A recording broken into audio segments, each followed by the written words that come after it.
Sad news, hindi makakalaro si Justin Brownlee sa laban natin kontra Australia.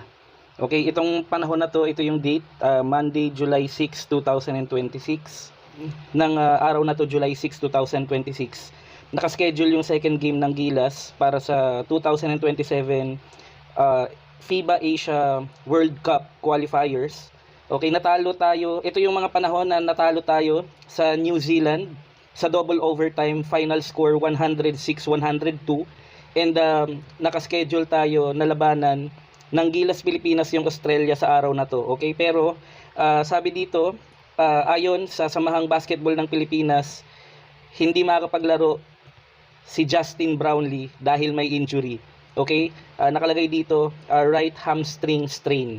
Okay, maraming salamat sa information coming from ABS-CBN News Online. Okay, so ang sama lang sa pakiramdam na malaman tong balita na to, wala na tayong Kai Sotto, wala tayong QMB, ngayon wala pa si Justin Brownlee.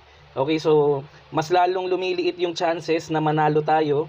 Kumbaga, yung gusto ko lang sabihin, hindi na ako masyadong aasa na mananalo tayo dito. Mas magiging mahirap yung mga susunod na rounds para makapasok or makwalify yung Gilas Pilipinas sa 2027 FIBA World Cup. Okay, dahil butas ng karayom na yung mga dadaanan natin sa mga susunod na round. Okay, marami tayong kailangang talunin na teams. Kailangan lahat yun masweep natin, mapanalo para lang magkaroon tayo ng chance na makapasok sa World Cup. Okay, so ang hirap.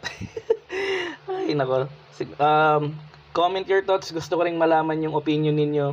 And kung bakit kasi ayaw maglaro ni Kai Sotto eh. Yeah, medyo disappointed lang ako doon. Si QMB rin, hindi ko alam kung bakit hindi naglaro.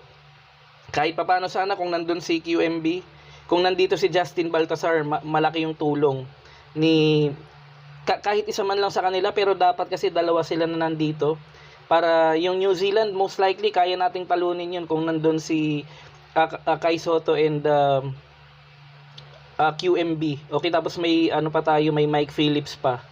Okay, so alisin na lang siguro yung iba, yung si Junmar Fajardo and si Troy Rosario or Chris Newsome para magkaroon ng spot yung sila QMB, Kai Sotto and Mike Phillips. Okay, kasi marami naman na tayong guardia eh. Nandiyan naman na si RJ Abarientos and Dwight Ramos na combo guard. So Juan Gomez Deliano, so okay na eh. Kumbaga yung iba pwede mo nang palitan. Yun lang naman yung opinion ko, pero gusto ko ring malaman kung ano yung mga saloobin ninyo.